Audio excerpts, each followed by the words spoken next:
ಚಿಕ್ಕ ಮಕ್ಕಳಲ್ಲಿ ಹಿಂಜರಿಕೆ ಇರುವುದಿಲ್ಲ. ಸಭೆಯು ಮಗುವಿನಂತೆ ವರ್ತಿಸಬಾರದು, ಅದು ಬೆಳೆಯಬೇಕು.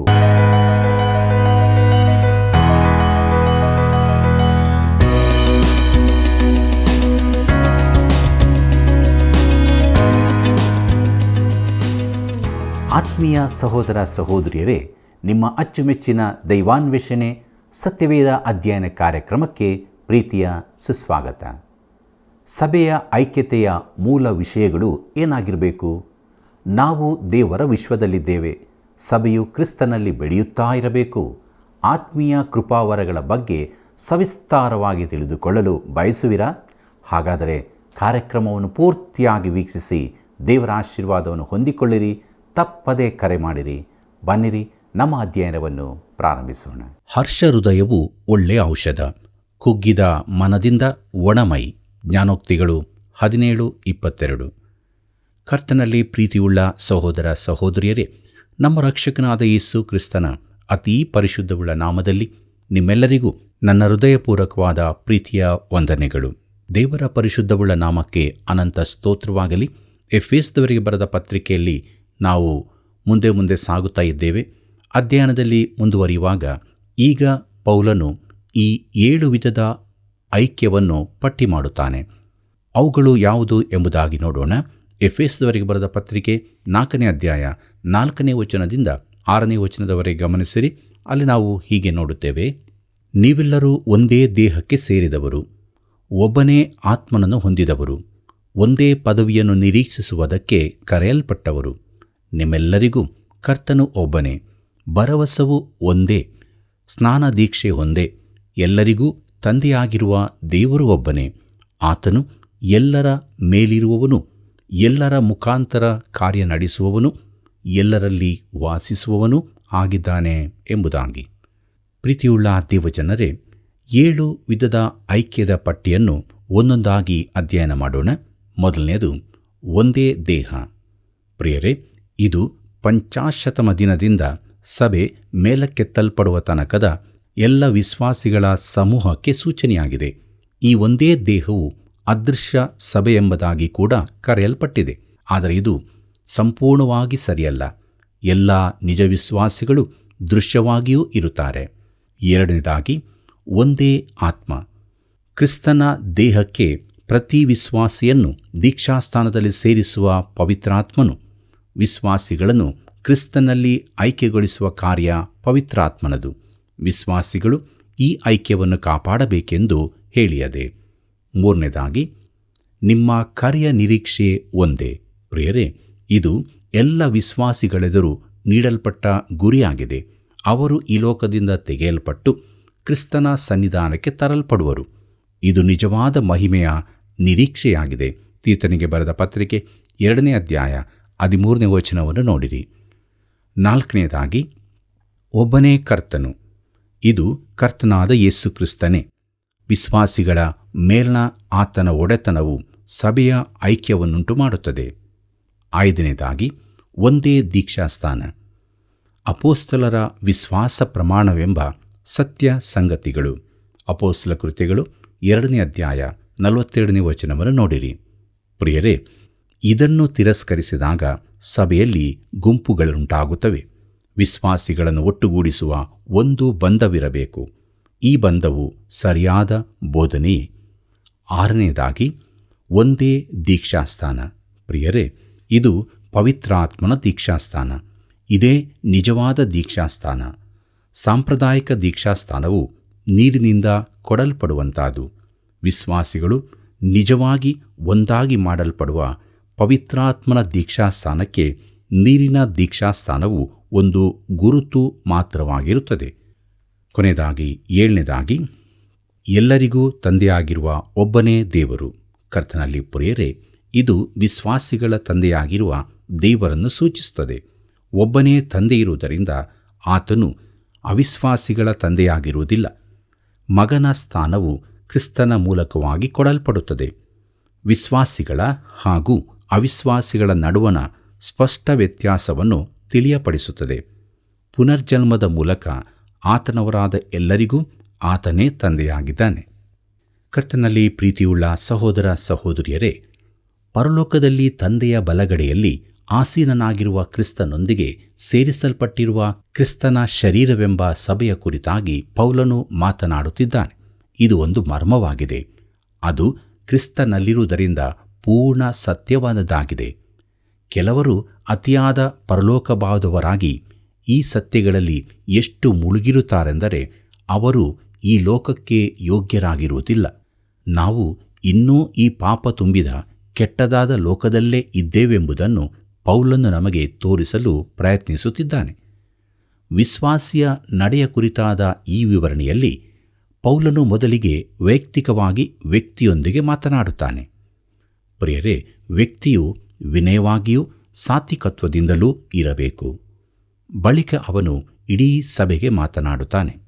ಅದು ಒಂದೇ ದೇಹ, ಒಂದೇ ಆತ್ಮವೂ ಆಗಿರುವಂಥದ್ದು. ಬಳಿಕ ಅದನ್ನು ಒಂದು ವಿಶೇಷವಾದ ಉನ್ನತ ಸ್ಥಿತಿಗೆ ತರುತ್ತಾನೆ. ಅದು ದೇವರ ಮಹತ್ವವನ್ನು, ಆತನ ಅಲೌಕಿಕತೆಯನ್ನು ತಿಳಿಸುವಂತಹದ್ದು. ಕರ್ತನಲ್ಲಿ ಪ್ರೀತಿಯುಳ್ಳ ದೇವಜನರೇ, ದೇವರು ಎಲ್ಲರ ಮೇಲಿರುವವನು, ಎಲ್ಲರಲ್ಲಿರುವವನು, ಎಲ್ಲರ ಮುಖಾಂತರ ಕಾರ್ಯ ನಡೆಸುವವನೂ ಆಗಿರುತ್ತಾನೆ. ಇದರ ಅರ್ಥ ದೇವರು ಎಲ್ಲವನ್ನೂ ವ್ಯಾಪಿಸಿರುವವನು ಎಂದು. ಆತನು ತನ್ನ ಸೃಷ್ಟಿಗಿಂತ ಮೇಲಿನವನು. ಆತನು ತನ್ನ ಸೃಷ್ಟಿಯ ಮೇಲೆ ಆಧಾರಗೊಂಡಿಲ್ಲ. ಆತನಿಗೆ ಉಸಿರಾಡಲು ಆಮ್ಲಜನಕ ಬೇಕಾಗಿಲ್ಲ. ಆತನು ತನಗಾಗಿ ಯಾವ ಸಾಮಗ್ರಿಯನ್ನೂ ತರಬೇಕಾಗಿಲ್ಲ. ಅಂಗಡಿಗೆ ಹೋಗಬೇಕಾಗಿಲ್ಲ. ಆತನು ಸರ್ವ ಸಂಪೂರ್ಣನು. ಆತನು ಸರ್ವ ಸಂಪೂರ್ಣನು ಮಾತ್ರವಲ್ಲದೆ ಶ್ರೇಷ್ಠನೂ ಆಗಿದ್ದಾನೆ. ಆತನು ಎಲ್ಲರಿಗಿಂತ ಉನ್ನತನೂ ಮಾತ್ರವಲ್ಲದೆ ಎಲ್ಲರ ಮೂಲಕ ಕಾರ್ಯ ನಡೆಸುವವನೂ ಎಲ್ಲರಲ್ಲಿಯೂ ಇರುವವನೂ ಆಗಿದ್ದಾನೆ. ಪ್ರಿಯ ಸ್ನೇಹಿತನೇ, ನಾನು ನೀನು ವಾಸಿಸುವ ಈ ವಿಶ್ವದಲ್ಲಿ ಆತನಿದ್ದಾನೆ. ಆತನ ವಿಶ್ವವನ್ನು ಉತ್ತೇಜಿಸುವವನು, ತನ್ನ ಯೋಜನೆ ಉದ್ದೇಶಗಳಿಗನುಸಾರವಾಗಿ ಅದನ್ನು ನಡೆಸುವವನೂ ಆಗಿದ್ದಾನೆ. ಇದು ಜೀವಿತಕ್ಕೆ ಅರ್ಥವನ್ನು ಕೊಡುತ್ತದೆ. ಇದರಿಂದ ಜೀವನವು ಅರ್ಥವುಳ್ಳದಾಗುತ್ತದೆ. ಪ್ರೀತಿಯುಳ್ಳ ದೇವಜನರೇ, ದೇವಸೇವಕರಾದ ಡಾಕ್ಟರ್ ವರ್ನನ್ ಮೆಗ್ಗಿಯವರು ಈ ರೀತಿಯಾಗಿ ಹೇಳುತ್ತಾರೆ, ಜೀವನದಲ್ಲಿ ಆಗಾಗ ಏರುಪೇರುಗಳು ಉಂಟಾಗುತ್ತದಲ್ಲವೇ? ಅದು ಏಕಪ್ರಕಾರವಾಗಿ ಸಾಗುತ್ತಿರುತ್ತದೆ. ನಾನು ನನ್ನ ಸಂದೇಶಗಳನ್ನು ಸಿದ್ಧ ಮಾಡಬೇಕಾದರೂ ಕೆಲವೊಮ್ಮೆ ದಿನಗಟ್ಟಲೆ ನನ್ನ ಅಭ್ಯಾಸದ ಕೋಣೆಯಲ್ಲಿ ಕುಳಿತಿರುವಾಗ ನನಗೆ ಬೇಸರವೂ ಆಯಾಸವೂ ಉಂಟಾಗುತ್ತದೆ. ಆದರೆ ಆಗ ನನ್ನಲ್ಲಿ ಈ ವಿಶೇಷವಾದ ಯೋಚನೆ ಬರುತ್ತದೆ, ಇದೆಲ್ಲವೂ ದೇವರ ಯೋಜನೆ ಹಾಗೂ ಉದ್ದೇಶದಂತೆ ನಡೆಯುತ್ತಿರುತ್ತದೆ ಎಂದು. ಆಗ ನನ್ನಲ್ಲಿ ಸಂಗೀತ ಉಕ್ಕಿ ಬರುತ್ತದೆ. ಆದರೆ ನಿಜವಾಗಿ ನಾನು ಹಾಡಿದರೆ ಎಲ್ಲರೂ ದೂರ ಹೋಗುತ್ತಾರೆ. ಆದರೆ ನನ್ನ ಹೃದಯದಿಂದ ಬರುವ ಹಾಡನ್ನು ಕರ್ತನಿಗಾಗಿ ನಾನು ಹಾಡಬಹುದು. ಸತ್ಯವೇದ ಹೇಳುತ್ತದೆ, ಕರ್ತನಿಗೆ ಹೃದಯಗಳಲ್ಲಿ ಗಾನ ಮಾಡಿರಿ ಎಂದು. ಎಫೆಸದವರಿಗೆ ಬರೆದ ಪತ್ರಿಕೆ 5ನೇ ಅಧ್ಯಾಯ 19ನೇ ವಚನದಲ್ಲಿ ಇದನ್ನು ನಾವು ನೋಡುತ್ತೇವೆ. ನನ್ನ ಹಾಡು ಖಂಡಿತವಾಗಿ ಅಲ್ಲಿಂದ ಬರುತ್ತದೆ, ಬಾಯಿಂದಲ್ಲ, ಹೃದಯದಿಂದ. ಈ ಅಧ್ಯಾಯವು ನನಗೆ ಒಂದು ಮಹಾ ಸಂಗೀತ ಕಾರ್ಯಕ್ರಮವನ್ನು ನೆನಪಿಗೆ ತರುತ್ತದೆ. ನಾನು ನಾಶ್ವಿಲ್ಲೆಗೆ ಸಭಾಪಾಲಕನಾಗಿ ಮೊದಲು ಹೋದಾಗ ಕೆಲವರು ನನ್ನನ್ನು ತಮ್ಮೊಂದಿಗೆ ಸಂಗೀತ ಕಾರ್ಯಕ್ರಮಕ್ಕೆ ಬರಬೇಕೆಂದು ಕೇಳಿಕೊಂಡರು. ಅವರು ನನಗೆ ಉಪಕಾರ ಮಾಡುವುದೆಂದು ನೆನೆಸಿದರು. ಆದರೆ ಅದಕ್ಕಿಂತ ಒಳ್ಳೆ ಸದುಪಯೋಗದ ಕೆಲಸ ನನಗೆ ಬೇರೆ ಇತ್ತು. ನಾನು ಸಂಗೀತಗಾರನಲ್ಲದಿದ್ದರೂ, ಸಂಗೀತದ ಕುರಿತು ನನಗೇನೂ ತಿಳಿಯದಿದ್ದರೂ ಆ ಕಾರ್ಯಕ್ರಮದಲ್ಲಿ ನನಗೊಂದು ಸಂದೇಶ ದೊರಕಿತು. ನಾವು ಬೇಗನೆ ಹೋಗಿದ್ದೆವು. ಅಲ್ಲಿದ್ದ ಎಲ್ಲ ಸಂಗೀತ ವಾದ್ಯಗಳನ್ನು ನೋಡಿದೆವು. ರಂಗಸ್ಥಳದ ಬದಿಗಳಿಂದ 100ಕ್ಕಿಂತಲೂ ಹೆಚ್ಚು ಮಂದಿ ಪ್ರವೇಶಿಸಿ ತಮ್ಮ ತಮ್ಮ ವಾದ್ಯಗಳ ಬಳಿ ಕುಳಿತರು. ಅವರು ವಾದ್ಯಗಳನ್ನು ಸಿದ್ಧಪಡಿಸುತ್ತಿದ್ದಾರೆ ಎಂದು ನನ್ನ ಮಿತ್ರರು ಹೇಳಿದರು. ಪ್ರತಿಯೊಬ್ಬನೂ ತನ್ನ ವಾದ್ಯದ ಬಳಿ ಕುಳಿತನು, ಆದರೆ ಯಾರೂ ಬಾರಿಸಲಿಲ್ಲ. ಬಳಿಕ ಬೆಳಕು ರಂಗಸ್ಥಳದ ಪಾರ್ಶ್ವಕ್ಕೆ ಹೋಗಿ ಆ ಕಾರ್ಯಕ್ರಮದ ನಿರ್ದೇಶಕನ ಮೇಲೆ ಬಿತ್ತು. ಆ ವ್ಯಕ್ತಿ ಅನೇಕ ಬಾರಿ ಸಭೆಗೆ ಬಾಗಿ ವಂದಿಸುತ್ತಾ ವೇದಿಕೆಯ ನಡುಭಾಗಕ್ಕೆ ಬಂದನು. ಎಲ್ಲರೂ ಗಟ್ಟಿಯಾಗಿ ಚಪ್ಪಾಳೆ ತಟ್ಟಿದರು. ಬಳಿಕ ಅವನು ಅಲ್ಲಿದ್ದ ಒಂದು ಕೋಲನ್ನು ತೆಗೆದು ಸಭೆಗೆ ಬೆನ್ನು ಹಾಕಿ ನಿಂತನು. ಆ ಕೋಲನ್ನು ಎತ್ತಿದಾಗ ಇಡೀ ವೇದಿಕೆ ಹಾಗೂ ಸಭೆ ಮೌನವಾಯಿತು. ಬಳಿಕ ಅದನ್ನು ಕೆಳಗಿಳಿಸಿದಾಗ ಆ ದೊಡ್ಡ ವಾದ್ಯದಿಂದ ಅದ್ಭುತವಾದ ಸಂಗೀತ ಹೊರಟು ಬಂದಿತು. ಅದಕ್ಕಿಂತ ಉತ್ತಮ ಮನಮೋಹಕ ಸಂಗೀತವನ್ನು ನಾನು ಆವರೆಗೆ ಕೇಳಿರಲಿಲ್ಲ. ನಾನು ಅದನ್ನು ಕೇಳಿ ರೋಮಾಂಚಿತನಾದೆ. ಮೊದಲ ಸಂಗೀತ ನುಡಿಸಿದ ಬಳಿಕ ನನಗೆ ಸ್ವಲ್ಪ ಗಮನ ಬೇರೆಡೆಗೆ ಹರಿಸಿ ಈ ಸಂಗೀತವನ್ನು ಈ ಲೋಕದ ಜೀವಿತದೊಂದಿಗೆ ಹೋಲಿಸಿ ಯೋಚಿಸಿದೆ ಎಂಬುದು. ಹೌದು ಪ್ರಿಯರೇ, ಹೊರ ಜಗತ್ತಿನಲ್ಲಿ ಪ್ರತಿಯೊಬ್ಬ ಮನುಷ್ಯನೂ ತನ್ನದೇ ಆದ ಸಂಗೀತ ನುಡಿಸುತ್ತಿರುತ್ತಾನೆ. ಬೇರೆ ಸ್ವರಗಳ ನಡುವೆ ಪ್ರತಿಯೊಬ್ಬನೂ ತನ್ನ ಸ್ವರವೇ ಕೇಳಿಸಲ್ಪಡಬೇಕೆಂದು ಬಯಸುತ್ತಾನೆ. ಪ್ರತಿಯೊಬ್ಬನೂ ಶ್ರುತಿ ತಪ್ಪಿದವನಂತೆ ಕಾಣಿಸುತ್ತಾನೆ. ಈಗಿನ ಲೋಕದ ಪರಿಸ್ಥಿತಿ ಏನೇನೋ ಆಶಾದಾಯಕವಾಗಿಲ್ಲ. ಆದರೆ ನಾವು ಆಶೆಯಿಂದ ಭವಿಷ್ಯದತ್ತ ನೋಡುತ್ತಿದ್ದೇವೆ. ಸಮುದ್ರದ ಮೇಲೆ ನಡೆಯಲೆತ್ನಿಸಿದ ಸೀಮೋನ್ ಪೇತ್ರನು ನೋಡಿದ ಹಾಗೆ ನಮ್ಮೆದುರು ದೊಡ್ಡ ತೆರೆಗಳು ಕಾಣುತ್ತವೆ. ಆದರೆ ಈ ವಿಶ್ವದ ಪಾರ್ಶ್ವಭಾಗದಿಂದ ದೇವರ ಬಲಗಡೆಯಿಂದ ಮೊಳೆಗಳಿಂದ ಜಡೆಯಲ್ಪಟ್ಟ ಗಾಯದ ಗುರುತಿನ ನಿರ್ದೇಶಕನ ಹಸ್ತ ಒಂದು ದಿನ ಕಾಣಲಿದೆ. ಆತನ ಹೆಸರು ರಾಜರ ರಾಜನು, ಕರ್ತರ ಕರ್ತನು ಎಂದು. ಆತನು ತನ್ನ ಕೋಲನ್ನು, ಅಂದರೆ ರಾಜದಂಡವನ್ನು, ತನ್ನ ಮೊಳೆ ಜಡಿದ ಕೈಯಿಂದ ಮೇಲಕ್ಕೆ ಎತ್ತಲಿದ್ದಾನೆ. ಆತನು ಹಾಗೆ ಮಾಡುವಾಗ ಇಡೀ ಜಗತ್ತು ಶ್ರುತಿಬದ್ಧವಾಗುತ್ತದೆ. ಆತನು ಶ್ರೇಷ್ಠನೂ ಸರ್ವೋತ್ಕೃಷ್ಟನೂ ಆಗಿದ್ದಾನೆ. ಆತನು ಎಲ್ಲರಿಗಿಂತ ಮೇಲಿನವನು, ಎಲ್ಲರಲ್ಲಿರುವವನು, ಎಲ್ಲರ ಮೂಲಕ ಕಾರ್ಯ ಮಾಡುವವನೂ ಆಗಿದ್ದಾನೆ. ಆದ್ದರಿಂದ ನಿರ್ದೇಶಕನು ಬರಲಿದ್ದಾನೆ. ಆತನು ನಮ್ಮೆಲ್ಲರನ್ನೂ ಸ್ತುತಿಗೆ ಸೇರಿಸಲಿಕ್ಕಿದ್ದಾನೆ. ದೇವರಿಗೆ ಮಹಿಮೆಯಾಗಲಿ. ಪ್ರಿಯರೇ, ಸಭೆಯು ಈ ಲೋಕದಲ್ಲಿ ನೂತನ ಮನುಷ್ಯನಾಗಿ ಜೀವಿಸಬೇಕಾಗಿದೆ. ಒಂದು ಪ್ರದರ್ಶನವಿರುತ್ತದೆ. ಸಭೆಯು ಆಸಕ್ತಿ ವಹಿಸಿ ಸಾಕ್ಷಿ ಹೇಳುತ್ತಾ ಜೀವವನ್ನು ತೋರಿಸಬೇಕು. ಪ್ರಿಯರೇ, ಮುಂದಕ್ಕೆ ನೂತನ ಮನುಷ್ಯನಿಗಿರುವ ಹಿಂಜರಿಯುವಿಕೆ ಎಂಬ ವಿಚಾರವನ್ನು ನೋಡೋಣ. ಸಭೆಗೆ ಹಿಂಜರಿಯುವಿಕೆಗಳಿವೆ ಎಂದು ನಾವು ನೋಡುತ್ತೇವೆ. ಇದು ಪ್ರಾಮುಖ್ಯವಾದದ್ದೇ. ಚಿಕ್ಕ ಮಗುವಿಗೆ ಯಾವ ಹಿಂಜರಿಕೆಗಳೂ ಇರುವುದಿಲ್ಲ. ಒಮ್ಮೆ ಒಬ್ಬರು ವಿಶ್ವಾಸಿಗಳ ಮನೆಗೆ ನಾನು ಹೋಗಿದ್ದೆ. ಅವರು ತಾವು ಎಷ್ಟು ಧಾರ್ಮಿಕರೂ ಭಕ್ತಿವಂತರೂ ಆಗಿದ್ದೇವೆಂದು ತೋರಿಸಲು ಪ್ರಯತ್ನಿಸುತ್ತಿದ್ದರು. ನಾವು ಊಟಕ್ಕೆ ಕೂತಾಗ ನನ್ನೊಂದಿಗೆ ಊಟಕ್ಕಾಗಿ ಪ್ರಾರ್ಥಿಸಲು ಹೇಳಿದರು. ಅವರ 3 ವರ್ಷದ ಮಗನು ನಮ್ಮೊಂದಿಗೆ ಊಟಕ್ಕೆ ಕೂತಿದ್ದನು. ನಾನು ಪ್ರಾರ್ಥಿಸಿ ಮುಗಿಸಿದಾಗ ಆ ಹುಡುಗನು ತಾಯಿಯೊಡನೆ ಅವರು ಏನು ಹೇಳಿದ್ದು ಎಂದು ಕೇಳಿದನು. ಅವರು ಊಟಕ್ಕಾಗಿ ಸ್ತೋತ್ರ ಹೇಳುವ ಅಭ್ಯಾಸದವರಲ್ಲವೆಂದು ಕಾಣುತ್ತದೆ. ಆದರೆ ಆ ಚಿಕ್ಕ ಹುಡುಗನು ಯಾವ ಹಿಂಜರಿಕೆಯೂ ಇಲ್ಲದೆ ಕೇಳಿಬಿಟ್ಟನು. ಪ್ರಿಯರೇ, ಒಬ್ಬ ಹುಡುಗನಿಗೆ ಹಿಂಜರಿಕೆ ಇಲ್ಲದಿರಬಹುದು. ಆದರೆ ಸಭೆಯು ಯಾವಾಗಲೂ ಒಂದು ಮಗುವಿನಂತೆ ವರ್ತಿಸುವುದಕ್ಕಾಗುವುದಿಲ್ಲ. ಅದು ಬೆಳೆಯಬೇಕು. ಕೆಲವು ಹಿಂಜರಿಕೆಗಳು ತಾವಾಗಿಯೇ ಬರುತ್ತವೆ.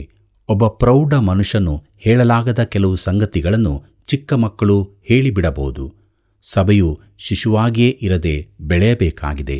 ಪ್ರತಿಯೊಬ್ಬ ಮಗುವಿಗೂ ಬೆಳೆಯಲು ಬೇಕಾದ ಕೃಪೆಯನ್ನು ದೇವರು ಕೊಟ್ಟಿದ್ದಾನೆ. ಎಫೆಸದವರಿಗೆ ಬರೆದ ಪತ್ರಿಕೆ 4ನೇ ಅಧ್ಯಾಯ 7ನೇ ವಚನ ಹೀಗೆ ಹೇಳುತ್ತದೆ: ಆದರೆ ಕ್ರಿಸ್ತನು ನಮ್ಮಲ್ಲಿ ಒಬ್ಬೊಬ್ಬನಿಗೆ ಅನುಗ್ರಹಿಸಿದ ಪ್ರಕಾರವೇ ಅವನವನಿಗೆ ಕೃಪಾವರವು ದೊರಕಿದೆ ಎಂಬುದಾಗಿ.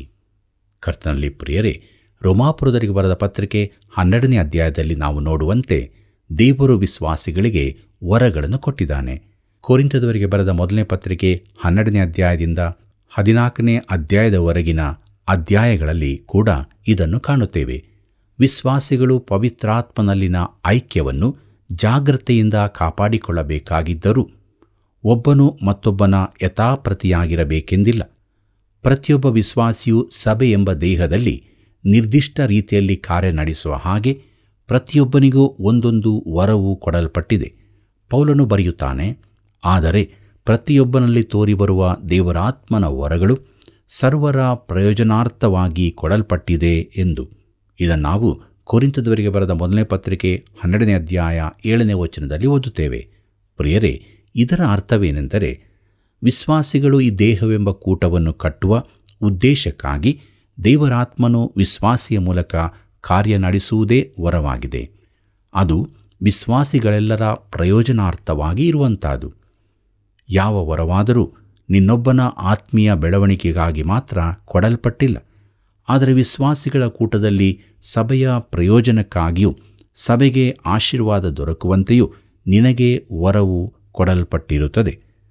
ಕರ್ತನಲ್ಲಿ ಪ್ರಿಯರೇ, ವರಗಳು ಸಭೆಯ ಪ್ರಯೋಜನಕ್ಕಾಗಿ ಕೊಡಲ್ಪಟ್ಟವುಗಳು. ಯಾವ ವರವನ್ನು ಸ್ವಂತ ಲಾಭಕ್ಕಾಗಿ ಬಳಸಬಾರದು.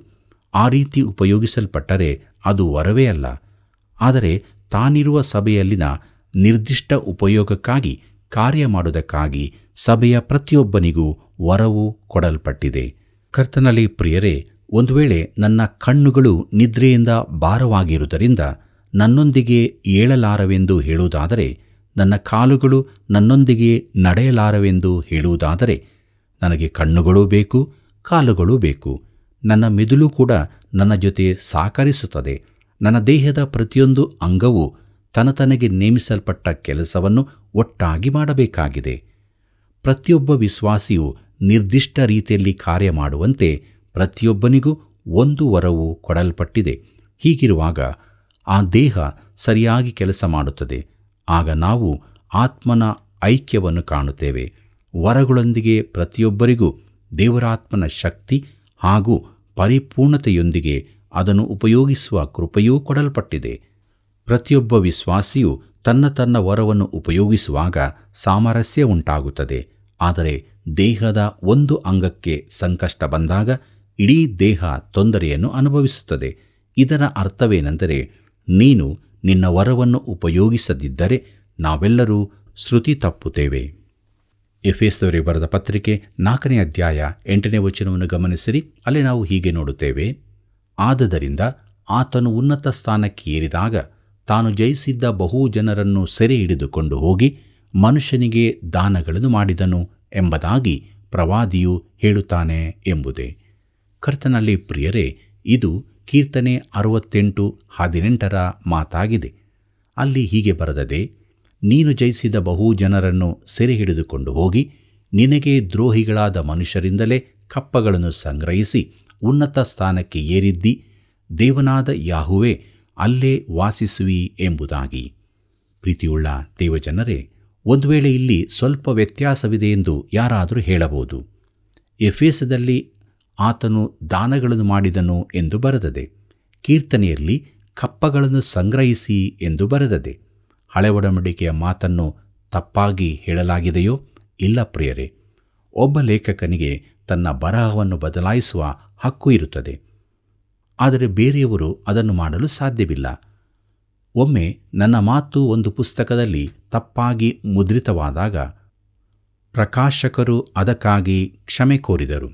ಆದರೆ ನನಗೆ ಬೇಕಾದರೆ ನನ್ನ ಸ್ವಂತ ಮಾತನ್ನು ತಪ್ಪಾಗಿ ಉದ್ಗರಿಸುವ ಹಕ್ಕು ಇರುತ್ತದೆ, ಅದು ನನಗೆ ಅನುಕೂಲಕರವಾಗಿರುವುದಾದರೆ. ಪ್ರೀತಿಯುಳ್ಳ ದೇವಜನರೇ, ನಮ್ಮ ಮುಂದಿರುವ ವಚನದಲ್ಲಿ ಪವಿತ್ರ ಆತ್ಮನು ಶಬ್ದಗಳನ್ನು ಬದಲಾಯಿಸಿದ್ದಾನೆ. ಆತನು ಒಂದು ಉದ್ದೇಶಕ್ಕಾಗಿ ಅದನ್ನು ಮಾಡಿದ್ದಾನೆ. ಕೀರ್ತನೆಯಲ್ಲಿ ಕರ್ತನಾದ ಯೇಸು ಮನುಷ್ಯರಿಂದ ಕಪ್ಪಗಳನ್ನು ಸ್ವೀಕರಿಸಿದನೆಂದಿದೆ.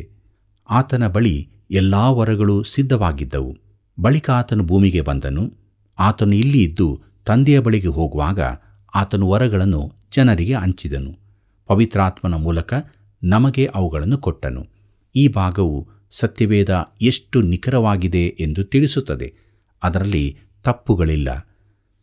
ಪ್ರೀತಿಯುಳ್ಳ ಸಹೋದರ ಸಹೋದರಿಯರೇ, ಆತನು ಉನ್ನತ ಸ್ಥಾನಕ್ಕೆ ಏರಿದಾಗ, ಅಂದರೆ ಕ್ರಿಸ್ತನ ದಿವಾರೋಹಣವಾಗಿದೆ, ಆಗ ಆತನು 2 ಸಂಗತಿಗಳನ್ನು ಮಾಡಿದನು. ಅದೇನೆಂಬುದಾಗಿ ನೋಡೋಣ. ಮೊದಲನೆಯದು, ತಾನು ಸರಿಯಾಗಿರುವವರನ್ನು ಸೆರೆಯಾಗಿ ಕೊಂಡೊಯ್ದನು. ಇದು ನಾವು ಸತ್ತಾಗ ಪರದೇಶಕ್ಕೆ ಒಯ್ಯಲ್ಪಟ್ಟ ಹಳೆ ಒಡಂಬಡಿಕೆಯ ವಿಮೋಚನೆಗೊಂಡವರ ಕುರಿತು ಹೇಳುತ್ತದೆ. ಕ್ರಿಸ್ತನು ಪರಲೋಕಕ್ಕೆ ಏರಿ ಹೋಗುವಾಗ ಈ ವಿಶ್ವಾಸಿಗಳನ್ನು ಪರದೈಸದಿಂದ ದೇವರ ಸಮ್ಮುಖಕ್ಕೆ ಕೊಂಡೊಯ್ದನು. ಹೀಗೆ ಈಗ ಒಬ್ಬ ವಿಶ್ವಾಸಿಯು ಸಾಯುವಾಗ ಅವನು ಪರದೈಸಕ್ಕೆ ಹೋಗುತ್ತಾನೆ ಎಂದು ಹೇಳದೆ ಅವನು ಶರೀರದಿಂದ ಮಾಯವಾಗಿ ಕರ್ತನೊಂದಿಗೆ ಇರುವನೆಂದು ಹೇಳಲಾಗುತ್ತದೆ.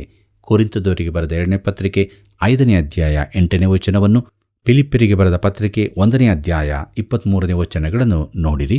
ಪ್ರೀತಿಯುಳ್ಳ ದೇವಜನರೇ, 2ನೇ ವಿಚಾರವನ್ನು ನೋಡುವಾಗ ಕ್ರಿಸ್ತನು ಮೇಲಕ್ಕೇರಿದಾಗ ಆತನು ಜನರಿಗೆ ವರಗಳನ್ನು ಕೊಟ್ಟನು. ಅದರ ಅರ್ಥ ಆತನು ಸಭೆಯಲ್ಲಿನ ಜೀವಿಸುತ್ತಿರುವ ವಿಶ್ವಾಸಿಗಳಿಗೆ ವರಗಳನ್ನು ಕೊಟ್ಟು ಅವರು ಲೋಕಕ್ಕೆ ಸಾಕ್ಷಿಗಳಾಗಿರುವಂತೆ ಮಾಡಿದನು. ತನ್ನ ದಿವಾರೋಹಣದಲ್ಲಿ ಕ್ರಿಸ್ತನು ಹಳೆ ಒಡಂಬಡಿಕೆಯ ಭಕ್ತರನ್ನು ದೇವರ ಸನ್ನಿಧಾನಕ್ಕೆ ಕೊಂಡೊಯ್ದದ್ದಲ್ಲದೆ ಪವಿತ್ರಾತ್ಮನ ಮೂಲಕ ತನ್ನ ವರಗಳನ್ನು ಕೊಟ್ಟನು. ಪಂಚಾಶತಮ ದಿನದಂದು ಪವಿತ್ರಾತ್ಮನು ವಿಶ್ವಾಸಿಗಳನ್ನು ಕ್ರಿಸ್ತನ ದೇಹಕ್ಕೆ ದೀಕ್ಷಾಸ್ಥಾನಗೊಳಿಸಿದ್ದಲ್ಲದೆ ಅವರಿಗೆ ಕೆಲವು ವರಗಳನ್ನು ದಯಪಾಲಿಸಿ ಕ್ರಿಸ್ತನ ದೇಹದ ಅಂಗಗಳಾಗಿ ಕಾರ್ಯ ಮಾಡುವಂತೆ ಮಾಡಿದನು. ಪ್ರೀತಿಯುಳ್ಳ ದೇವಜನರೇ, ಪವಿತ್ರಾತ್ಮನು ಪ್ರತಿಯೊಬ್ಬನನ್ನು ಆ ದೇಹದಲ್ಲಿ ಇರಿಸಿದನು ಮತ್ತು ಈ ತನಕ ಆತನು ಪ್ರತಿ ಹೊಸ ವಿಶ್ವಾಸಿಯನ್ನು ಹೀಗೆಯೇ ಇರಿಸುತ್ತಿದ್ದಾನೆ. ಪ್ರೀತಿಯುಳ್ಳ ದೇವಜನರೇ, ಕೊನೆಯದಾಗಿ ನಾವು ಎಫೆಸದವರಿಗೆ ಬರೆದ ಪತ್ರಿಕೆ 4ನೇ ಅಧ್ಯಾಯ 9 ಮತ್ತು 10ನೇ ವಚನಗಳನ್ನು ಗಮನಿಸಿರಿ. ಅಲ್ಲಿ ನಾವು ಹೀಗೆ ನೋಡುತ್ತೇವೆ: ಏರಿ ಹೋದನೆಂದು ಹೇಳಿದ್ದರಲ್ಲಿ ಭೂಮಿಯ ಅಧೋಭಾಗಕ್ಕೆ ಇಳಿದಿದ್ದನೆಂತಲೂ ಹೇಳಿದ ಹಾಗಾಯಿತಲ್ಲ. ಇಳಿದು ಬಂದವನು ಮೇಲಣ ಎಲ್ಲ ಲೋಕಗಳಿಗಿಂತ ಉನ್ನತವಾಗಿ ಏರಿ ಹೋದವನೇ, ಆದದರಿಂದ ಸಮಸ್ತ ಲೋಕಗಳನ್ನು ತುಂಬಿದವನಾದನು ಎಂಬುದಾಗಿ. ಕರ್ತನಲ್ಲಿ ಪ್ರಿಯರೇ, ಇದಕ್ಕೆ ತಾರ್ಕಿಕ ವಿವರಣೆಯೆಂದರೆ ಕ್ರಿಸ್ತನು ಮೇಲಕ್ಕೇರಿದ್ದರಿಂದಲೇ ಆತನು ಅದಕ್ಕಿಂತ ಮೊದಲು ಇಳಿದಿದ್ದನು ಎಂಬುದಾಗಿಯೂ ಅರ್ಥ ಬರುತ್ತದೆ. ಕೆಲವರು ಇದು ಆತನ ನರವತಾರ ಎನ್ನುತ್ತಾರೆ. ಆದರೆ ಆದಿಸಭಾ ಪಿತೃಗಳು ಇದರಲ್ಲಿ ಕ್ರಿಸ್ತನು ಪರದೈಸದಿಂದ ಹಳೆ ಒಡಂಬಡಿಕೆಯ ವಿಶ್ವಾಸಿಗಳನ್ನು ದೇವರೆದುರಿಗೆ ತಂದವನೆಂದು ತಿಳಿದುಕೊಂಡರು. ಅಪೊಸ್ತಲರ ವಿಶ್ವಾಸ ಪ್ರಮಾಣದಲ್ಲಿ ಆತನು ಪಾತಾಳಕ್ಕೆ ಇಳಿದನೆಂದು ಹೇಳಿದೆಯಾದರೂ ಅದು ಸತ್ತವರಿದ್ದ ಸ್ಥಳವಾದ ಪಿತೃಲೋಕವೆಂದು ಆತನು ತನ್ನ ಮರಣದ ಬಳಿಕ ಯಾವುದೇ ರೀತಿಯ ಸಂಕಷ್ಟಕ್ಕೊಳಗಾದವನೆಂದು ತಿಳಿಯಬೇಕಾಗಿಲ್ಲ. ಆತನ ನರಾವತಾರವೂ ಮರಣವೂ ಆತನಿಗಾದ ಅವಮಾನ ಇಳಿಯುವಿಕೆಗಳಾಗಿದ್ದು, ಹಳೆ ಒಡಂಬಡಿಕೆಯಲ್ಲಿನ ವಿಮೋಚಿಸಲ್ಪಟ್ಟವರನ್ನು ದೇವರ ಸಮ್ಮುಖಕ್ಕೆ ಕರೆತರುವುದೇ ಇದು ಸಾಕಾಗಿತ್ತು. ಆದರೆ ಬೇರೆ ರೀತಿಯಾಗಿಯೂ ಇದನ್ನು ಅರ್ಥ ಮಾಡಿಕೊಳ್ಳುವರಿರಬಹುದು. ಪ್ರೀತಿಯುಳ್ಳ ಸಹೋದರ ಸಹೋದರಿಯರೇ, ದೇವರ ವಾಕ್ಯವು ನಮ್ಮ ಸಂಗಡ ಮಾತನಾಡಿದೆಯಲ್ಲವೇ? ಸತ್ಯವನ್ನು ಅದು ತಿಳಿಯಪಡಿಸಿದೆ. ನಾವು ಯೇಸು ಕ್ರಿಸ್ತನನ್ನು ಪ್ರೀತಿ ಮಾಡಿ ಆತನ ಅನ್ಯೋನ್ಯತೆಯಲ್ಲಿ ಜೀವಿಸುವಾಗ ಆತನ ವಾಕ್ಯದ ಪ್ರಕಾರ ನಡೆಯುವರಾಗಬೇಕು. ಯಾಕೆಂದರೆ ವಾಕ್ಯದಿಂದಲೇ ಬಿಡುಗಡೆ, ಸಂತೋಷ, ಸಮಾಧಾನ, ಆರೋಗ್ಯ, ನಿತ್ಯ ಜೀವ ದೊರೆಯುತ್ತದೆ. ಆದ್ದರಿಂದ ಆತನ ಸಾಕ್ಷಿಗಳಾಗಿ ಮುಂದೆ ಸಾಗೋಣ. ಈಗಾಗುವಂತೆ ದೇವರು ತಾನೇ ಸಹಾಯ ಮಾಡಿ ನಡೆಸಲಿ. ಕರ್ತನ ಕೃಪೆಯು ಸದಾ ನಿಮ್ಮ ಸಂಗಡ ಇರಲಿ. ಪ್ರಿಯರೇ, ಪೌಲನು ಪಟ್ಟಿ ಮಾಡಿದ 7 ವಿಧದ ಐಕ್ಯವು ಬಹು ಅದ್ಭುತವಾಗಿತ್ತಲ್ಲವೇ? ದೇವರು ಸರ್ವ ಸಂಪೂರ್ಣನು. ನಮ್ಮ ಜೀವಿತದ ಶ್ರುತಿ ತಪ್ಪಬಾರದು. ಆದುದರಿಂದ ದೇವರು ನಮಗೆ ಅನುಗ್ರಹಿಸಿದ ಕೃಪಾವರಗಳನ್ನು ದೇವರ ಮಹಿಮೆಗಾಗಿಯೂ ಇತರರ ಪ್ರಯೋಜನಾರ್ಥವಾಗಿಯೂ ಉಪಯೋಗಿಸಿಕೊಳ್ಳುತ್ತಾ ದೇವರನ್ನು ನಮ್ಮ ಜೀವಿತದಲ್ಲಿ ಮಹಿಮೆಪಡಿಸೋಣ.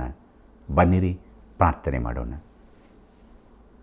ಪ್ರೀತಿ ಸ್ವರೂಪನಾದ ದೇವರೇ, ನಿನ್ನ ಘನವುಳ್ಳ ನಾಮಕ್ಕೆ ಅನಂತ ಸ್ತೋತ್ರವಾಗಲಿ. ನಿನ್ನ ವಾಕ್ಯ ಅಧ್ಯಯನದಲ್ಲಿ ಸಮಯ ಕಳೆಯುವಂತೆ ಕೃಪೆ ಕೊಟ್ಟು ನಿನಗೆ ಸ್ತೋತ್ರ. ತಂದೆಯಾದ ದೇವರೇ, ನಮ್ಮೆಲ್ಲ ವೀಕ್ಷಕ ಬಾಂಧವರು, ನಮ್ಮೆಲ್ಲ ಪ್ರಿಯರು ಒಬ್ಬೊಬ್ಬರ ಜೀವಿತದಲ್ಲಿ ನಿನ್ನ ಆತ್ಮನ ಕಾರ್ಯವನ್ನು ದಿನಾಲು ನೀನು ನಡೆಸಬೇಕಾಗಿ ಬೇಡುತ್ತೇವೆ. ನೀನು ಪ್ರತಿಷ್ಠಿಸಿದಂಥ ಜೀವೋಳ್ಳ ಮಾರ್ಗದಲ್ಲಿ ಮಹಿಮೆಪಡಿಸುವಂಥ ಜೀವಿತದಲ್ಲಿ ಮುಂದೆ ಮುಂದೆ ಸಾಗೋದಕ್ಕೆ ಸಹಾಯ ಮಾಡು. ಕಷ್ಟ, ಸಮಸ್ಯೆ, ಕಣ್ಣೀರುಗಳಿಂದ ಬಿಡಿಸು. ಸಮಾಧಾನ, ಆರೋಗ್ಯ, ಕೃಪೆಯನ್ನು ಹೆಚ್ಚಾಗಿ ಕೊಟ್ಟು ನಡೆಸು. ನಿನ್ನ ವಾಕ್ಯವು ನಮ್ಮೆಲ್ಲರಲ್ಲಿ ಸಮೃದ್ಧಿಯಾಗಿ ವಾಸಿಸಲಿ. ಯೇಸುವಿನ ನಾಮದಲ್ಲಿ ಬೇಡಿದ್ದೇವೆ ತಂದೆಯೇ, ಆಮೆನ್. ಪ್ರಿಯ ವೀಕ್ಷಕರೇ, ಇಂದು ನೀವು ತಿಳಿದುಕೊಂಡ ಸತ್ಯಗಳೇನು? ಈ ಕಾರ್ಯಕ್ರಮವು ನಿಮಗೆ ಆಶೀರ್ವಾದವನ್ನು ತಂದಿದೆಯೋ? ನಿಮ್ಮ ಮನವಿಗಳನ್ನು, ಪ್ರಾರ್ಥನಾ ವಿಚಾರಗಳನ್ನು 9845616412 ಮೊಬೈಲ್ ಸಂಖ್ಯೆಗೆ ಕರೆ ಮಾಡಿ ತಿಳಿಸಿರಿ. ಮತ್ತೆ ಭೇಟಿಯಾಗೋಣ. ವಂದನೆಗಳು.